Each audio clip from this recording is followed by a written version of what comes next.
84वां श्लोक से प्रारंभ करना है। मंगलाचरण हो गया है, पाठ करते हैं फिर अर्थ समझते हैं। शरीर पोषणार्थी सन ये आत्मानं दिदृक्षति ग्राहं दारुधिया धृत्वा नदीं तरतु स गच्छति। बिमला जी।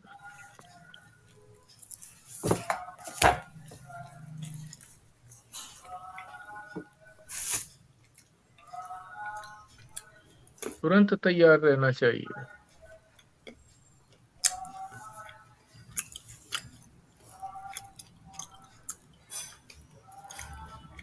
भला जी।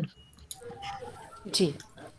शरीर पोषणार्थी सन यह आत्मनं दिदक्षति प्राह दारुधिया धृत्वा नदीं धृत्वा स गच्छति। ग्राह है नहीं, बल्कि ऊपर जो बिंदी लगी हुई है मैं की आवाज आएगी, ग्राहम। ग्राहम। ठीक है। स्वस्तिका जी। हाँ जी। शरीर पोषणार्थी सन य आत्मानं दिदृश्यति ग्राहं दारुधिया धृत्वा नदीं तरतु स गच्छति। खुराना जी। शरीर पोषणार्थी सन या आत्मानं दृक्षति ग्राहं दारुधिया धृत्वा नदीं तरतु स गच्छति। विमला जी करेंगी पाठ? हाँ जी। शरीर पोषणार्थी सन या आत्मनं दिदृक्षति ग्राहं दारुधिया धृत्वा नदी तरतु स गच्छति। ठीक। इस श्लोक में जो केवल शरीर के पोषण में ही लगे रहते हैं, उसी को ही खिलाने पिलाने में लगे रहते हैं, उसका वर्णन किया गया है और चाहते ये हैं कि मोक्ष हो जाए।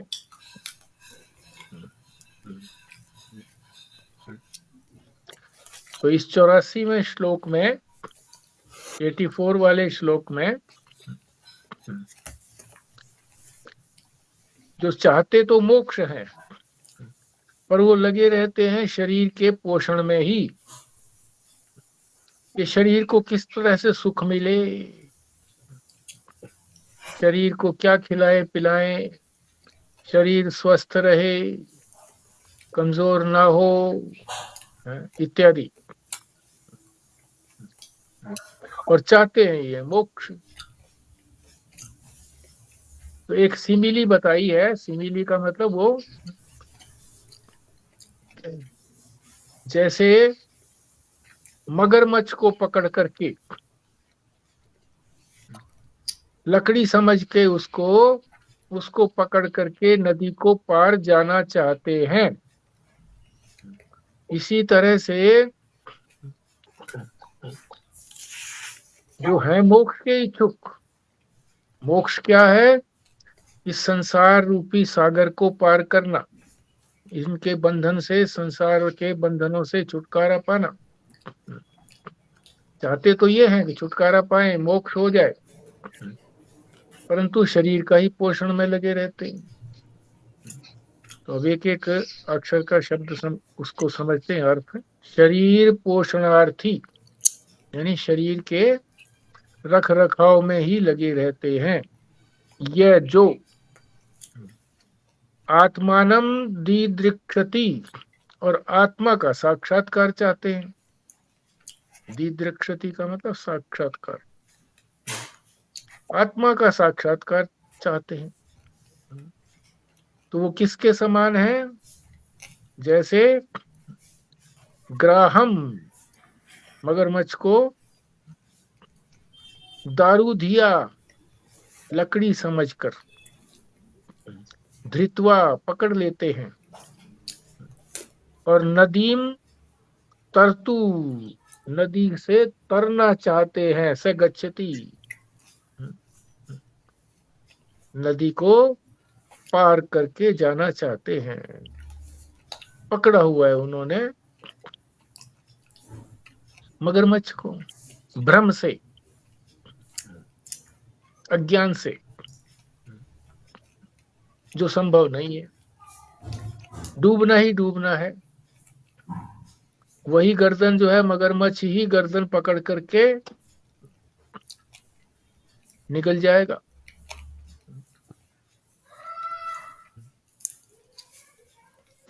अब सभी जो है ना इसका अर्थ करेंगे। बिमला जी।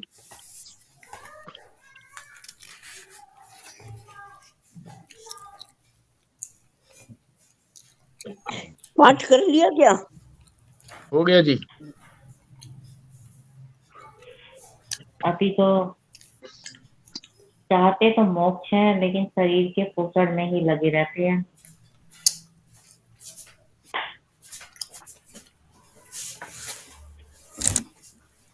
बस इतना ही किया। जो शरीर पोषण में पूरी तरह अनुरक्त रहते हैं, वे आत्म साक्षात्कार करने की चाह रखता है। वह मानो उस व्यक्ति की भांति है जो नदी पार करने का इच्छुक है और इस हेतु मकर को पकड़े हुए है, यह समझते हुए कि उसने तो लाठी को पकड़ रखा है। अब ये तो आपने जो इस पुस्तक में दिया हुआ है उसी का पाठ कर लिया। समझ करके अगर करेंगे तो ज्यादा अच्छा है। अब जैसे पाठ कर लिया, अब आपको कहें कि भाई आप सुनाइए, फिर बिना उसको देखे हुए, तो समझ का तात्पर्य यही है कि उसको हम अपने शब्दों में प्रकट कर सकें। कि जो लोग शरीर के ही पोषण में लगे रहते हैं, रख रखाव में लगे रहते हैं, उसकी देखभाल ही करते रहते हैं, सारा समय उसी में लगाते हैं, और वो मोक्ष की इच्छा रखते हैं, साक्षात्कार करना चाहते हैं आत्मा का, वो उसके समान है, उस व्यक्ति के समान है, उस बेवकूफ के समान है जिसने मगरमच्छ को लकड़ी समझ करके नदी से पार जाना चाहता है। तो इस तरह से बोलिए आप भल्ला जी।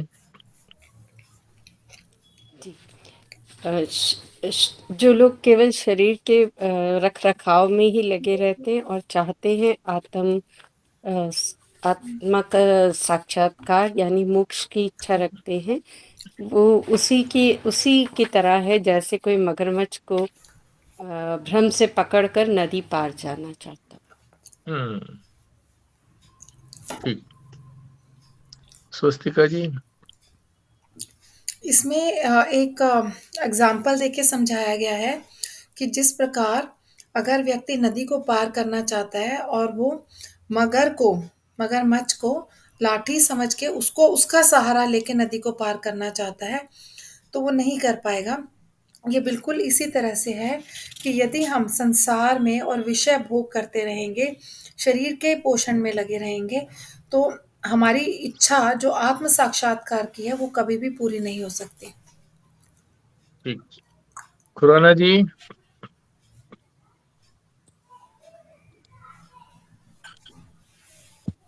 जो व्यक्ति, इसमें शंकराचार्य जी कह रहे हैं कि जो व्यक्ति देह शक्ति और देह पोषण में लगा हुआ है और सारा समय उसी में गवा रहा है, सारा जीवन उसी में गवा रहा है, तो वो मोक्ष प्राप्त नहीं कर सकता। क्योंकि ज्ञान और अज्ञान कभी दोनों एक साथ एक ही स्थान पर और एक ही समय में नहीं हो सकते। इस तरीके से एक मक्कर को पकड़कर और उसको लक्कर समझकर समुंदर पार नहीं कर सकते, वो डूबेगा ही वो व्यक्ति।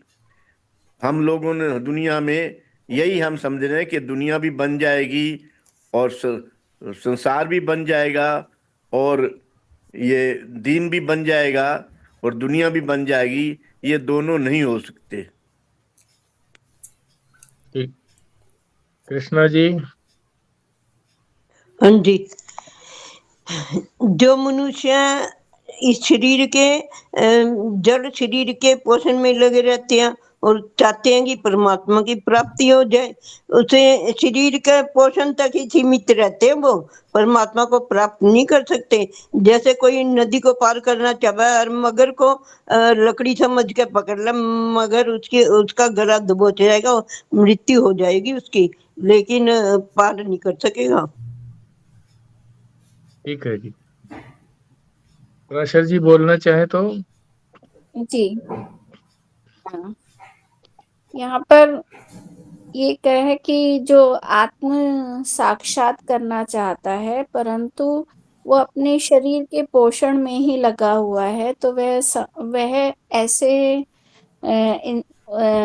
इस तरह से है जैसे कोई आदमी नदी को पार करने के लिए लकड़ी समझकर मकर को पकड़े हुए है। बिल्कुल ठीक। व्यास जी, एक अलग प्रश्न है इसमें। हाँ जी। अब जैसे क्या नाम है, थोड़ा एक्सरसाइज है, सैर है सुबह, या ये सब अपने शरीर का ध्यान रखना है, तो ये तो इसमें एग्जाम्प्ट है ना जी। नंबर 2, इसमें एक और भी कहा गया है कि दूसरा दृष्टांत आखिरी पहरे से पहले पहरे में, दूसरा दृष्टांत जैसे किसी की स्वप्न की प्रेमिका उसकी जागृत अवस्था में सुलभ नहीं होती, इससे क्या वो निकलता है जी, जरा समझाएंगे? हाँ ठीक है। और कोई बोलना चाहे बोलिए।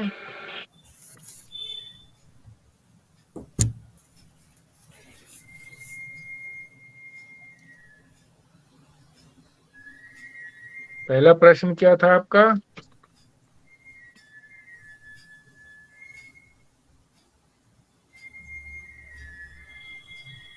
हाँ जी खुराना जी, क्या था पहला प्रश्न?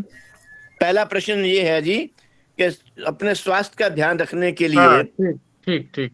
तो इस पहले प्रश्न पर तो सभी बोल सकते हैं, तो बोलिए कौन बोलना चाहता है? हमें मोक्ष को प्राप्त करने के लिए शरीर की तो जरूरत पड़ेगी ना, उसका ध्यान तो रखना ही पड़ेगा। ये तो कई बार गीता में भी आपने हमको बताया कि ये शरीर की जरूरत है हमको मोक्ष पाने के लिए। बिल्कुल ठीक है, मगर शरीर को ही सर्वस्व मान लेना कि शरीर का ही पोषण करते रहे, ये खाना है, ये पीना है, और शरीर में सूक्ष्म शरीर भी ले लो कि मन को प्रसन्न रखना है, संसार में ही विचरण करते रहना, तो ये हर समय शरीर का ही ध्यान रखना और अपना जो कल्याण की बात है, जो परमार्थ की बात है, उधर का चिंतन के लिए समय ही न रख पाना, या थोड़ा सा समय ये इतना है कि चलो 1 घंटा हम सुन लेते हैं, उस बात को समझ लेते हैं थोड़ा सा, उसके बाद कुछ नहीं। ध्यान तो रहना चाहिए ना, हर समय ध्यान रहना चाहिए कि मेरा लक्ष्य तो ये शरीर नहीं है। शरीर तो एक प्रकार से गाड़ी है, गाड़ी की सफाई धुलाई, उसके पुर्जे वगैरह ठीक से बने रहें, ये तो चाहिए।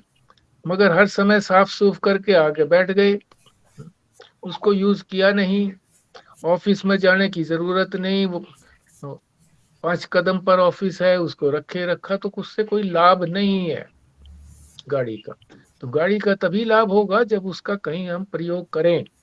तो शरीर का प्रयोग हम करें, केवल शरीर को ही अपनी दृष्टि में रखें तो बात नहीं बनेगी। तो ये तो पहले का अर्थ हो गया। दूसरे का, जैसे स्वप्न के अंदर प्रेमिका और जागृत के बाद वो उपलब्ध नहीं होती है। क्यों नहीं होती है? क्योंकि स्वप्न तो एक काल्पनिक है, मन कल्पना करता है। वहां जो जागृत के संस्कार हैं, वही संस्कार मन के अंदर जब ये इंद्रियां तो रहती नहीं है जागृत वाली, शरीर भी ये नहीं रहता है, तो दूसरा ही शरीर हो जाता है, और वही जो है एक काल्पनिक शरीर को प्रेमिका को बना लेता है, और वहां उसको अच्छा लगता है? मगर जब आंख खुलती है तो फिर नहीं मिलती है। तो ये कल्पना जो है, ये अज्ञान से ही हम कल्पना करते हैं, हमारे में पूरा ज्ञान नहीं है, इसीलिए हम कल्पना करते हैं कि इस संसार से हमको सुख मिल जाएगा, पर सुख तो मिलता नहीं है कभी भी। सुख हमें कब मिलता है? जागृत में होते हैं तब भी कभी सुख मिला, कभी दुख मिला, दोनों चीजें मिश्रित रूप से मिलती है। स्वप्न में भी सुख भी मिल जाता है, दुख भी मिल जाता है। जब सामने शेर है आकर के एकदम झपट्टा मारने को होता है, चिंगाड़ता है, तो डर जाते हैं, तो आंख खुलती है तो शेर नहीं था वहां पर। मगर सुषुप्ति के अंदर, गहरी नींद के अंदर कुछ भी तो नहीं होता, ये विषय नहीं होते। जिन विषयों को प्राप्त करके जागृत अवस्था में हम सुख का अनुभव करते हैं, तो वहां विषय तो है नहीं, कोई भी पदार्थ नहीं है, न शरीर है, न इंद्रियां है, न मन बुद्धि है, और संसार के जो भी भोग्य पदार्थ हैं वो भी वहां पर नहीं है, फिर भी सुख मिलता है। और वो इन दोनों से, जागृत अवस्था से स्वप्न अवस्था से अधिक सुख है। मान लीजिए किसी की लॉटरी निकल आई 1 करोड़ की, अब वो ये सोचता है कि मैं इसको गिनूं, रात्रि में बैठ के गिनने लगता है, 12 बज गए, 1 बज गया, 2 बज गए, अब सोचता है यार फिर कल कर लेंगे, क्यों भाई, क्या काम है ऐसा? नींद में जाना चाहता है, गहरी नींद में जाना चाहता है। तो सुषुप्ति अवस्था जो है वो अत्यंत प्रिय है, क्योंकि विषय वहां नहीं है, तो वहां जाकर के लॉटरी भी नहीं दिखाई पड़ेगी, ना शरीर दिखाई पड़ेगा, ना कुछ भी अनुभव नहीं होगा। कहते भी हैं जागृत में उठ करके कि मुझे वहां कुछ अनुभव नहीं रहा, पर मुझे सुख था, मैं सुख से सोया। तो ये हमारा भ्रम है कि हम इन विषयों से सुख प्राप्त करते हैं। विषयों से सुख नहीं प्राप्त करते, सुख तो प्राप्त करते हैं अपने स्वरूप से। उस वक्त मैं अपने स्वरूप में होता हूँ, इसलिए मुझे सुख मिलता है। तो ये उसी प्रकार से है जिस प्रकार से स्वप्न के अंदर प्रेमिका अच्छी लगी, मगर जागृत में जगने के बाद वो थी ही नहीं, तो कल्पना थी। तो ये सारा संसार भी हमारा कल्पना ही है और कुछ नहीं है, वास्तविकता इसमें नहीं है। वास्तविकता तो अपने स्वरूप में है, आत्मा में है, परमात्मा में है, तो उसी तरफ दृष्टि रहनी चाहिए। ठीक है जी, ठीक है जी, आगे चलते हैं। 85वां श्लोक है, इसमें मोह की बात बताई है कि मोह जो है वो क्या करता है। पाठ करते हैं। मोह एव महामृत्यु मुमुक्षो वपु आदिषु मोहो विनिर्जितो येन स मुक्ति पदम अर्हति। हाँ जी, बिमला जी।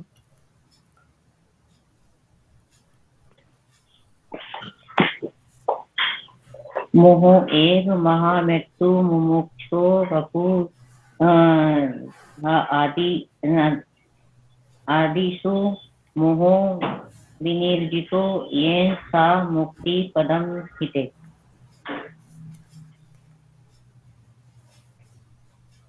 बोलो जी। मोह एव महामृत्यु मुमुक्षो विप्र आदिषु मोह विनिर्जिता येन सा मुक्ति पदम अर्हति। राशर जी। जी।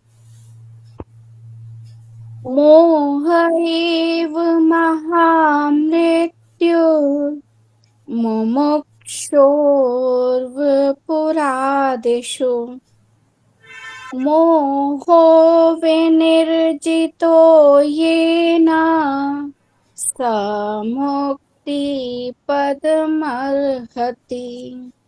बहुत अच्छे समाधान दिया पराशर जी ने। स्वस्तिका जी। मोहो एव महामृत्यु मुमुक्षो वपुरादिषु मोह विनिर्जत येन सह मुक्ति पदे अर्हति। राणा जी। मोहो एवं महामृत्यु मोक्षो वपुरादिषु मोहो विनिर्जितो येन स मुक्ति पदम अर्हति। कृष्णा जी। मोहो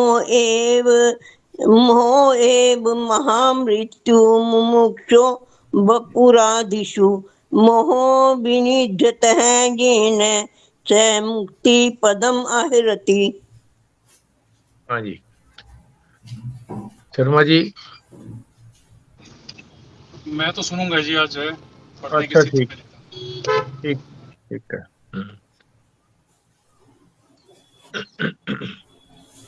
तो जो मोक्ष का इच्छुक है उसे इस मोह को त्यागना पड़ेगा। क्यों? क्योंकि ये मोह जो है, मोह कहते हैं अविवेक को, विवेकहीनता को, उसको कहते हैं मोह। जो अविवेकी है, मूर्ख है, मोह ही महामृत्यु, सामान्य मृत्यु नहीं है, ये महामृत्यु है। महामृत्यु का तात्पर्य क्या है कि एक बार मृत्यु नहीं होती, बार बार मृत्यु होती रहती है। जो अविवेकी है उसकी प्रतिदिन मृत्यु होती है, और फिर एक बार मृत्यु होकर के फिर जन्म लेता है और फिर मृत्यु होती है, तो बार बार मृत्यु होती है, उसको कहते हैं महामृत्यु। और ये किसके लिए कही गई है बात? ये मुमुक्षु, जो मोक्ष चाहता है, जो परमात्मा का, आत्मा का साक्षात्कार चाहता है, उसके लिए कहा है, सबके लिए नहीं है, क्योंकि सब तो संसार में रमण किए हुए हैं। पर जो मोक्ष की इच्छा वाला है उसके लिए तो मोह का त्याग अत्यंत आवश्यक है। क्यों? क्योंकि ये तो महा मृत्यु है, सामान्य मृत्यु नहीं है ये। वपु आदिशु, और मोह किसके प्रति करता है? वपु माने शरीर, शरीर आदि के साथ।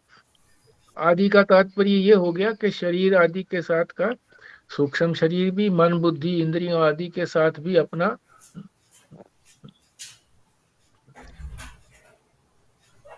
आत्मा जानता है, उसको मैं जानता है। और इसी तरह से पुत्र आदि को भी, धन आदि को भी मैं ही मानता है कि धन लूट गया है, मैं लूट गया, ऐसे समझता है। तो उसके लिए फिर क्या बताया गया है? जो मुमुक्षु है, मोह विनिर्जित, मोह को विशेष रूप से जीते। सिर्फ जीतना ही नहीं लिखा इसमें, विनिर्जित है पूरी तरह से मोह, कि मोह का एक कण भी ना बचे। येन से मुक्ति पदम अर्हति, यदि वो ऐसा करता है तो मुक्ति पद को प्राप्त करेगा। अर्हति माने प्राप्त करना, मुक्ति पदम, मुक्ति पद को प्राप्त करेगा। यदि वो मोह को त्याग देगा पूरी तरह से तो मुक्ति पद की प्राप्ति उसे हो जाएगी। जी, अब अर्थ करेंगे सभी। विमला जी।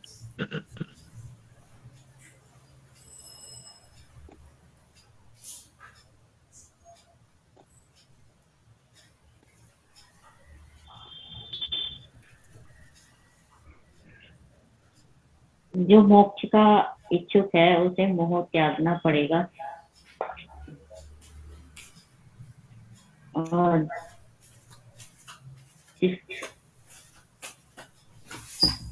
जिसने मोह को जीत लिया वह मुक्ति पद को प्राप्त करे।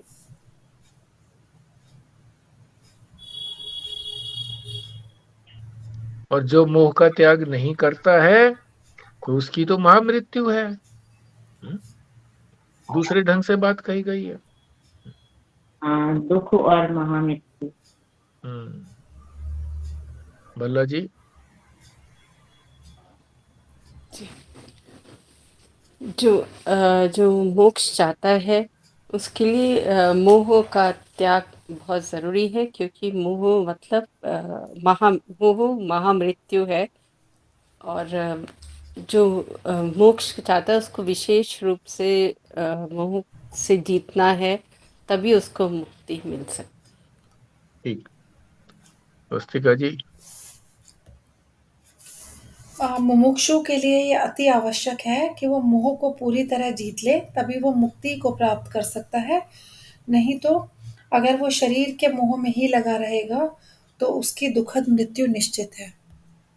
ठीक, पुराना जी।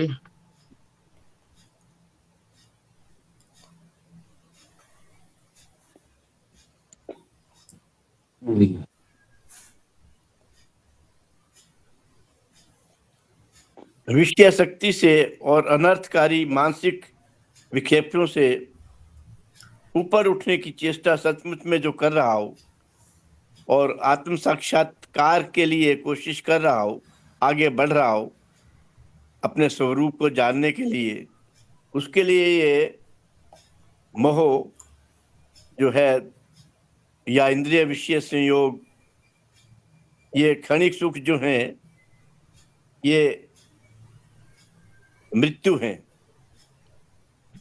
दुख का कारण है। पर इसलिए मोह को जीतकर ही मुक्ति पद को प्राप्त कर सकते हैं। इसमें एक प्रश्न है। हाँ जी, बोलिए। मोह में और व्यामोह में क्या अंतर है? हाँ, व्यामोह तो बड़ा मोह हो गया, व्याप्त हो गया मोह है, निकलने का कोई रास्ता नहीं छोड़ा, व्यामोह।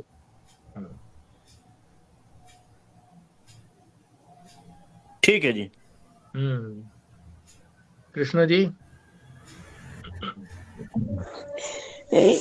यदि कोई मनुष्य मुक्ति की इच्छा करता है तो उसे संसार से और अपने शरीर से सब मोह को नष्ट करना पड़ेगा। मोह मतलब आसक्ति को नष्ट करना पड़ेगा, खत्म करना पड़ेगा। अगर वो मोह पर और संसार की आसक्ति पर विजय पा लेता है तो उसकी मुक्ति निश्चित है। ठीक, राशद जी। जी, जो मुमुक्षु जो भी मुमुक्षु जो है ना, जो भी मोक्षार्थी है वो यदि अपने शरीर से मोह रखता है तो यह उसकी मृत्यु के समान है, और केवल वही व्यक्ति मोक्ष के पद का अधिकारी है जिसने मोह को पूरी तरह से जीत लिया है। ठीक,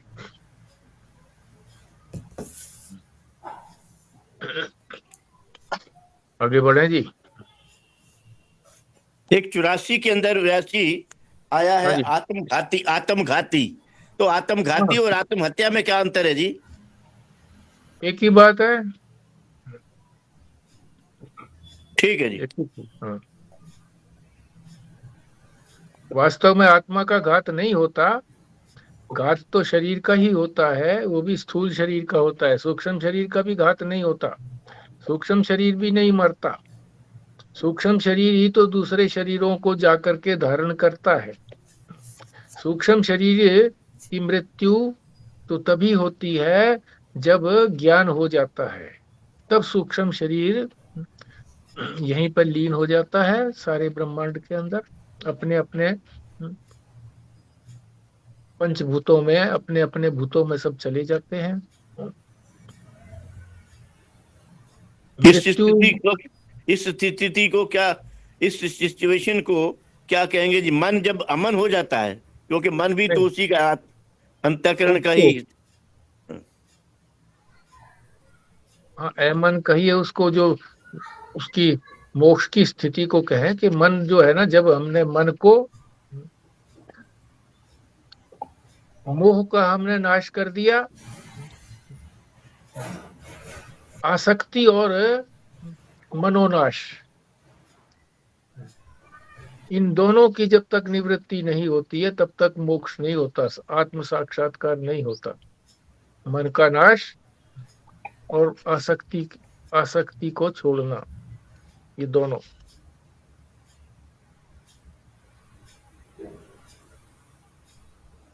तो आत्मघात या आत्म मृत्यु का तात्पर्य ये है कि जो अपना पुरुषार्थ करने के लिए ये जो शरीर दिया था, स्थूल शरीर, सूक्ष्म शरीर, इसको पूरा न कर पाना एक प्रकार से अपनी आत्महत्या ही है। कि मिला तो था ये इसलिए कि अब इस शरीर से निकल पाए, हम सूक्ष्म शरीर से निकल पाए। स्थूल शरीर से तो निकल ही जाते हैं मृत्यु के बाद, सूक्ष्म शरीर से निकल जाए, इसलिए मिला था। और वो पुरुषार्थ के लिए हमको यंत्र भी दिए थे। सूक्ष्म शरीर जो है ये सारा यंत्र है, ये यंत्र दिए थे। मन बुद्धि जो है अंतःकरण दिया था, ये भी यंत्र है। तो इनका हमने पूरा सदुपयोग नहीं किया, तो इसको कहा है कि ये मृत्यु है, आत्मघात है। आगे चलते हैं कि 86वां श्लोक पाठ। मोहम जहि महामृत्युम देहेदार सुतादिषु यम जित्वा मुनयो यान्ति तद विष्णोः परमं पदम। हाँ जी बिमला जी।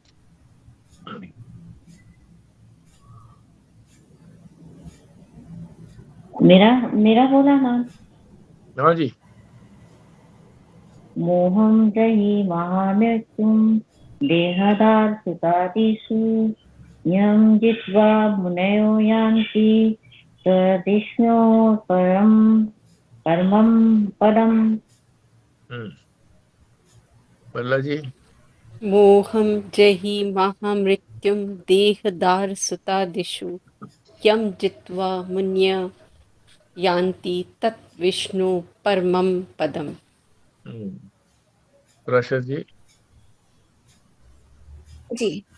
मोहम जहि महामृत्युम देहदार सुतादिषु यम जित्वा मुनयो यान्ति तत् विष्णोः परमं पदम। बहुत अच्छे। स्वस्तिका जी। मोहम जहि महामृत्युम देहदार सुतादिषु यम जित्वा मुनयो यान्ति तद्विष्णु परमं पदम। राणा जी। मोहम जहि महामृत्युम देहदार सुतादिषु यम जित्वा मुन्यो यान्ति तत् विष्णु परमं पदम। ठीक है। कृष्णा जी।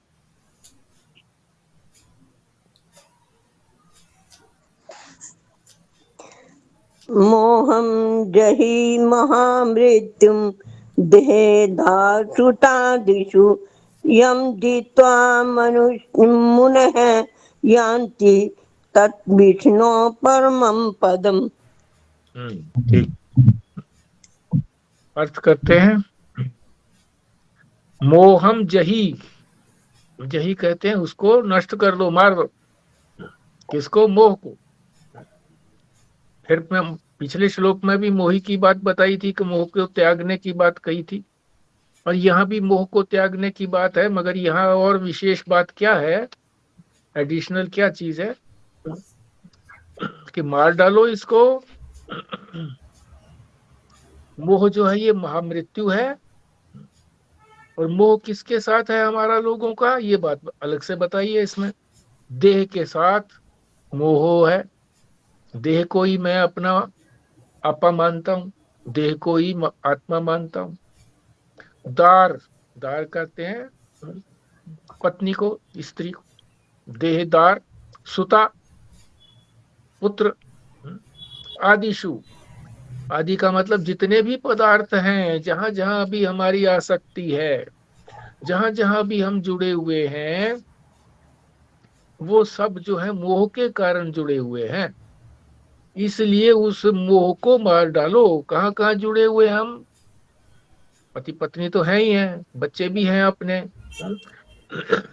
धन से भी जुड़े हुए हैं, मकान से भी जुड़े हुए हैं, और कहें तो हम अपने सूक्ष्म शरीर से भी जुड़े हुए हैं। अपने ही मन को ही श्रेष्ठ मानते हैं कि जो मैं सोचता हूँ वही ठीक है। बुद्धि को भी मानते हैं कि बुद्धि जो जो कुछ हमने निश्चय किया है वो मेरा पक्का निश्चय, वही ठीक है। शास्त्र का निश्चय है, जो शास्त्र कहता है उसका निश्चय नहीं, अपने मन से जो हमने निश्चय किया हुआ है इतने दिनों से, वही चीज है। क्या निश्चय किया हुआ है? कि ये सारा संसार मेरे लिए ही है, मेरे काम का है, इत्यादि। तो क्या अर्थ हो गया कि मोह जो हमारा इस देह के साथ मैं पना किए हुए है, स्त्री पुत्र आदि के साथ जो अपनापन किया हुआ है, मैं पना किए हुए है, ये महामृत्यु है। इसको मार डालो, इसको छोड़ दो बिल्कुल पूरी तरह से। और जो यम जित्वा है, जो इस मोह को जीत लेते हैं, यानी मोह नहीं रखते हैं। मुनियो कौन रखते हैं? जो मननशील हैं। श्रवण तो कर लिया, समझ तो लिया, मगर उसको पक्का नहीं किया। मनन करना, युक्तियों से उसको पक्का करना, दृढ़ करना। समझने भर से बात नहीं बनती, जब तक वो निश्चय पक्का नहीं हो जाता तब तक हम उसको छोड़ नहीं सकते। ये निश्चय पक्का क्या हो जाए कि ये संसार जो है ये मेरे काम का नहीं है, मुझे फंसाने वाला ही है,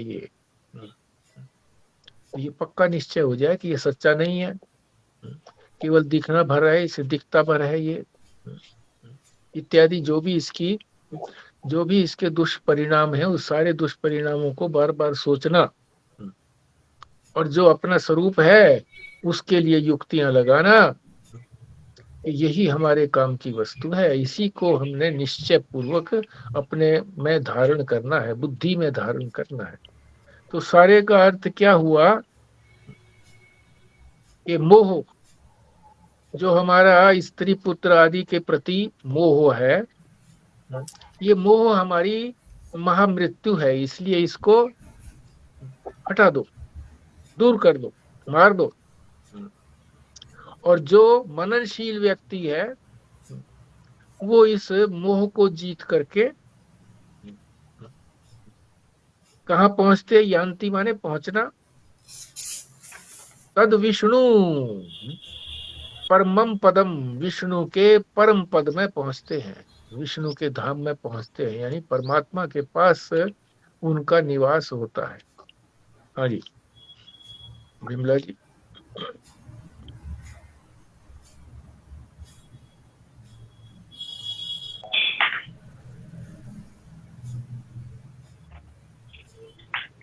शरीर और स्त्री पुत्र में मोह है, मोहपना है,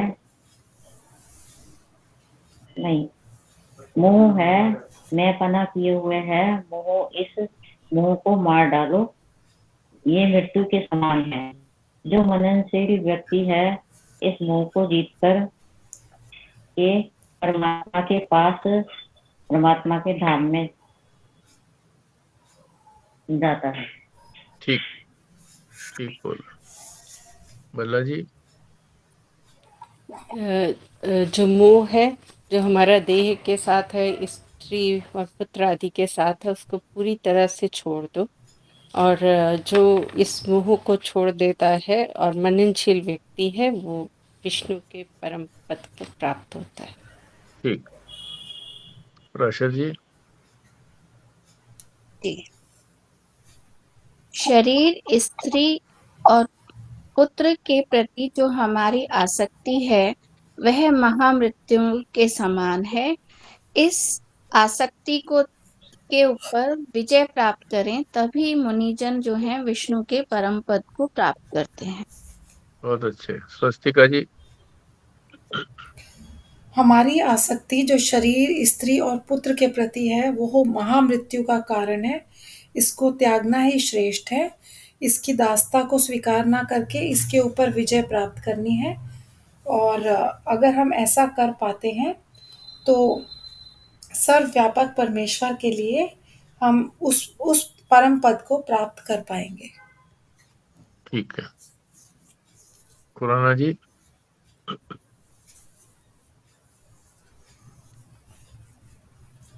शंकराचार्य जी इस बात को एकदम स्पष्ट करते हैं कि शरीर, स्त्री और पुत्र आदि ये जो घोर आसक्ति है इनकी, वो महामृत्यु है, और इसको त्यागने पर ही हम विजय प्राप्त, अर्थात इस पर विजय प्राप्त करने से ही परम पद को प्राप्त कर सकते हैं।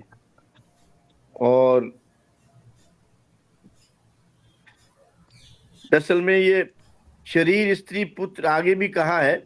शरीर, स्त्री, पुत्र जो कहा गया है, इससे मतलब ये है कि कोई हमारे ऊपर निर्भर है, किसी पर हम निर्भर हैं। ये सारा जो है ये जो आसक्ति है, इसको ही शरीर, स्त्री, पुत्र आदि कहा गया है जी, जो कि महामृत्यु का कारण है। सारा संसार का जो शारीरिक संबंध है, उसको ये शरीर, स्त्री और पुत्र ले लिया है जी। ठीक है, कृष्णा जी। जो अपने शरीर और शरीर के रिश्ते हैं, जैसे स्त्री पुत्र आदि वगैरह, तो इन से जो हमारा मोह है, आसक्ति है, उन सब से दूर होकर भगवान के विष्णु के परम पद को प्राप्त किया जा सकता है। अगर हम उसके प्रेम में पड़े रहेंगे, उनसे आसक्ति करेंगे, तो हमारी महामृत्यु हो जाएगी। ठीक है, तो ये जो देह आसक्ति की निंदा वाला जो प्रसंग था, कई श्लोकों के अंदर जाकर के संपूर्ण हुआ है। 4 श्लोकों के अंदर 83, 84, 85, 86। तो ये देह आसक्ति यानी देह को मैं मान लेना, देहाध्यास भी उसको बोलते हैं, तादात्म्य अध्यास भी बोलते हैं उसको। तादात्म्य माने एकता कर लेना कि मैं ही हूं, बस ये शरीर ही मैं हूं, इसको तादात्म्य अध्यास कहेंगे। ये आसक्ति भी है, ये अध्यास भी है। गलत चीज को मैं मान लेना अध्यास कहलाता है। तो ये यहाँ तक अब समाप्त हो गया है। आगे जो 87 से लेकर के 91 तक 5 श्लोकों के अंदर ये जो स्थूल शरीर है, इसकी भर्त्सना की गई है। भर्त्सना का मतलब है इसको दुत्कारा गया है।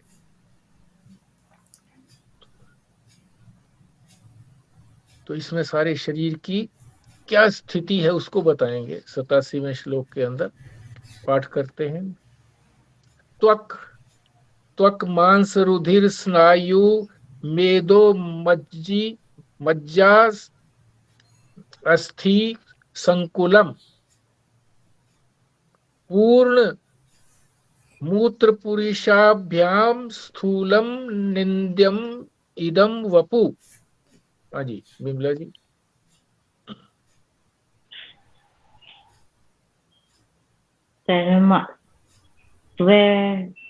मास रुधिर स्नायु मेधा मज्जा अस्थि संकुलम पूर्णमूत्र पुरुषाभ्याम स्थूलम निगमिदम वपुः।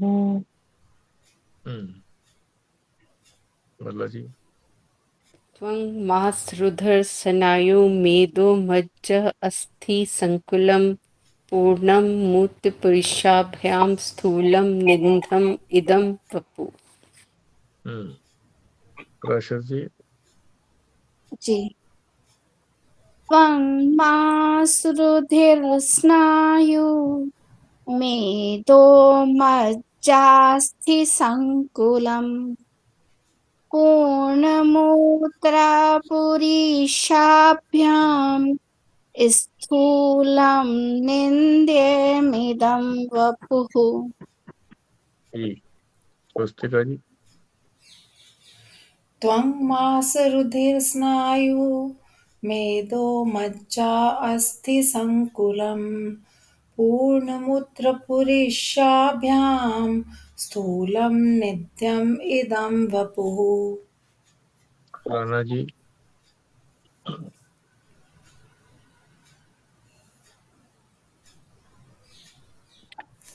त्वक्मास रुधिर सुनायु मेदो मज्जा अस्थि संकुलम पूर्णमूत्र पुरीशाभ्याम स्थूलम नित्यमिदं वपु। कृष्णा जी। तगमास रुधिर स्नायु मेधो मज्जास्थि सकुलम पूर्णम मूत्र पुरीशाभ्याम स्थूलम निंदम इदम वपु। ठीक। तो इस 87वें श्लोक में ये शरीर किन किन चीजों का बना हुआ है वो सारा इसमें बताया गया है। और दूसरा क्या बताया है कि इसके अंदर भरा हुआ क्या है, बना हुआ किस चीज से है और इसमें भरा हुआ क्या है। दूसरी पंक्ति के अंदर ये बताया है। तो किस किस चीज से बना हुआ है ये। त्वक, सबसे ऊपर जो है ये चमड़ी है हमारी, चर्म। मांस, फिर मांस आ गया। रुधिर, खून। स्नायु, नसें। मेद, चर्बी। मज्जा, जो अस्थि के अंदर, हड्डी के अंदर जो पीला पीला पदार्थ होता है उसको कहते हैं मज्जा।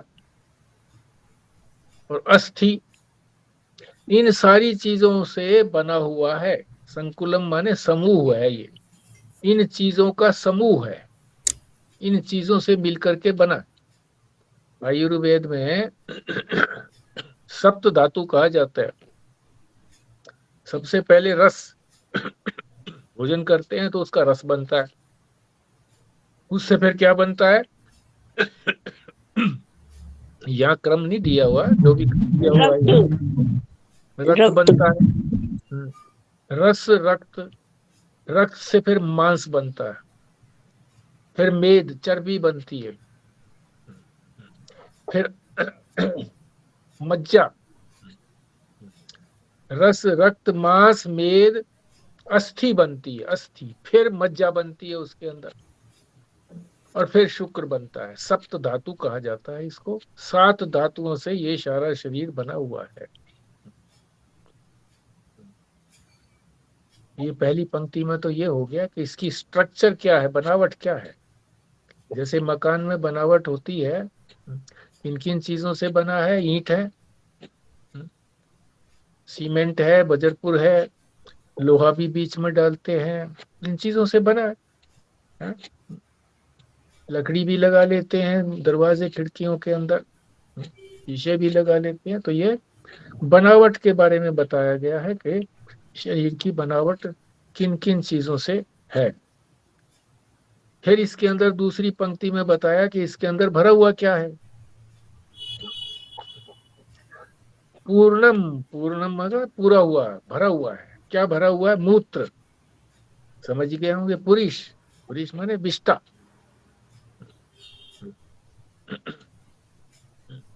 स्थूलम, ये स्थूल चीजें हैं जो भरी हुई है उसके अंदर है।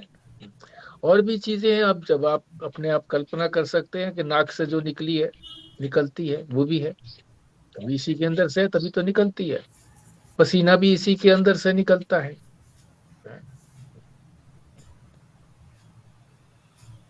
निंद्यम,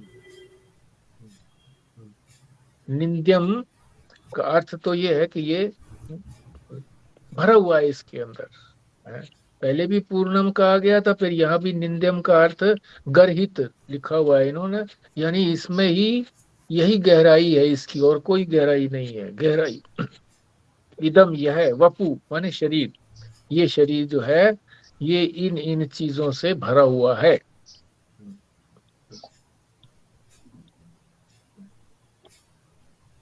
आप लोग भी अर्थ करेंगे विमला जी।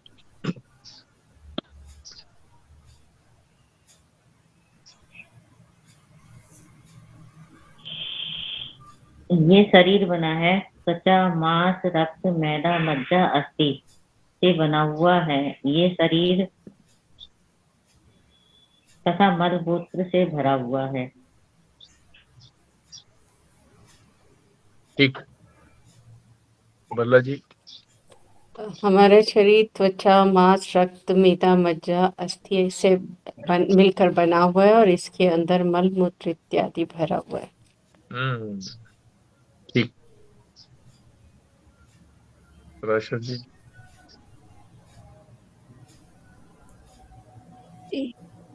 त्वचा मांस रक्त वाहिनियां मैदा मज्जा और अस्थियों से ये शरीर बना हुआ है जिसके अंदर मल मूत्र भरा हुआ है। और ऐसा ये जो स्थूल शरीर है ये गारहित है।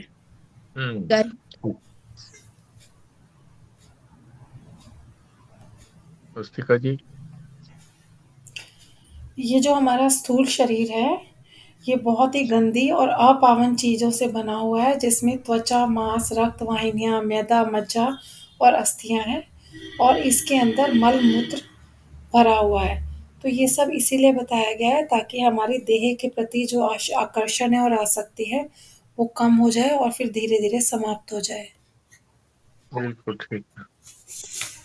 खुराना जी। ये गर्हित का मतलब यहाँ पे मतलब नाशवान या उससे है। गर्हित का मतलब गहराईपन भी कह सकते हैं कि इसी यही चीजें हैं इसके अंदर, इससे अतिरिक्त कुछ नहीं है। भरा हुआ भी कह सकते हैं इसको गर्हित। जी। और निंद्यम जो लिखा हुआ है इसकी निंदा भी करते हैं, निंदा होनी चाहिए ये भी कह सकते हैं निंद्यम। हाँ जी। इस शरीर के बनावट के बारे में बता रहे हैं कि ये त्वचा मांस रक्त मेद मज्जा और अस्थि के समूह से बना है और इसके अंदर मल मूत्र भरा हुआ है। ये और ये ऐसा है जैसे किसी सुंदर पात्र के अंदर घिगोनी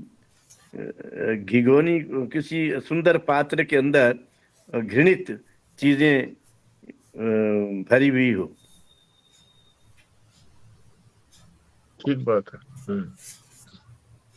एक बार इसी तरीके से हुआ था कि किसी ने बहुत तप किया और उसने कहा कि भाई मुझे तो अमृत चाहिए, मैं तो अमर होना चाहता हूं। तो कह दिया उन्होंने, भगवान ने कह दिया ठीक है तथास्तु ऐसा ही होगा। तो वो अमृत का जो कलश था वो लेकर के एक व्यक्ति उनके पास आया, भगवान ही उनके पास गए, जो बाहर से सोने का था।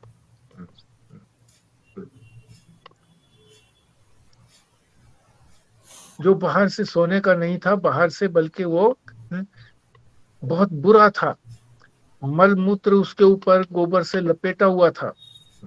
और उसको कहा करके अमृत ले लो अमृत ले लो अमृत ले लो। हाँ जी। उसने कहा जा परे जा परे जा। तो भगवान ने जो उसको कहा था कि भाई तुझे जो है ना अमृत तो मिलेगा। हाँ भरी थी, उन्होंने स्वीकार किया था, तो अमृत लेकर के तो गए, पर नहीं उसने स्वीकार किया। क्यों? बाहर से देखा कैसा है। हम लोगों का विपरीत हाल है कि हम जो है ना ये अंदर से इतनी सारी चीजें भरी हुई हैं, ऊपर जो चमड़ी है पतली सी झिल्ली 1 मिलीमीटर की, इसी 1 मिलीमीटर ने हमारे को इस शरीर से आसक्ति करा दी है। और ये कोई सामान्य बात नहीं है। बड़े बड़े डॉक्टर भी इस बात को जानते हैं कि जब वो चीर फाड़ करते हैं सर्जन, है, तो उनको पता है कि भी अंदर क्या भरा हुआ है। उसी चीज को तो वो देखते हैं, कहाँ पर नस है, कहाँ पर क्या है, कहाँ के खून की नालियां हैं, कहाँ पर हड्डी है, कहाँ मज्जा है, ये सब कुछ देखते हैं, मेद कहाँ पर है। फिर भी वो ऊपर की जो पतली सी चमड़ी है उससे वो आकर्षित हो जाते हैं। बहुत वर्षों पहले की बात है, दिल्ली के अंदर ही एक आई स्पेशलिस्ट था, बड़ा रिनाउंड आई स्पेशलिस्ट था, राष्ट्रपति और प्रधानमंत्री का वो आई स्पेशलिस्ट था। बस वो इसी तरह से मोहित हो गया किसी चर्म के ऊपर, किसी चमड़ी को देख करके। अपनी पत्नी भी थी उसकी, सुंदर थी, पर वो उधर आकर्षित हो गया। परिणाम क्या हुआ कि उसको आजीवन कारावास मिला है? उसकी हत्या कर दी, अपनी जो पत्नी थी उसकी हत्या करके उसको प्राप्त करने के लिए हत्या की, और परिणाम उसने सारी उम्र, कितनी 1 मिलीमीटर चमड़ी के ऊपर ही उसने अपना सारा जीवन गंवा दिया।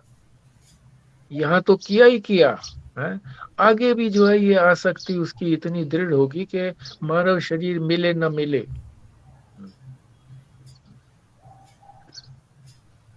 कृष्णा जी।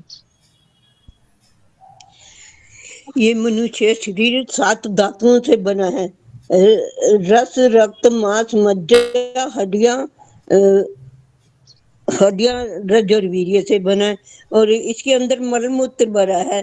किसी कवि ने कहा है, देह की सुंदर बनावट देख कर मत भूल तू, सच्चिदानंद रूप होकर क्यों चाटता धूल तू, बार बार विचारी अंदर गंदगी मैला भरा, क्या करेगा तू इसे मलमूत्र का थैला भरा, देख कर मत भूलना इस बाहर की सफाई पर, बरक सोने का लगा है गोबर की मिठाई पर। बहुत अच्छे, बहुत अच्छे। तो हमारे को जो है ना, वो कृष्णा जी ने बिल्कुल पिक्चर दिखा दी। साक्षात भाई ये चीज है इसमें। और तो इसीलिए ये देह आसक्ति की बात इतनी देर से चल रही थी। तो उसी शरीर की फिर यहाँ पर भर्त्सना दिखाई गई है, और ये 5 श्लोकों के अंदर इस शरीर की ही भर्त्सना करेंगे कि कितना ये घृणित शरीर है, इसी शरीर के साथ हम चिपकते हैं। तो ये 87वें श्लोक तक हमारा आज संपूर्ण हुआ। तो यही विश्राम करते हैं। पराशर जी आप ही करेंगे पूर्णाहुति। ॐ पूर्णमदः पूर्णमिदं पूर्णात् पूर्णमुदच्यते पूर्णस्य पूर्णमादाय पूर्णमेवावशिष्यते। ॐ शान्तिः शान्तिः शान्तिः। नारायण नारायण नारायण।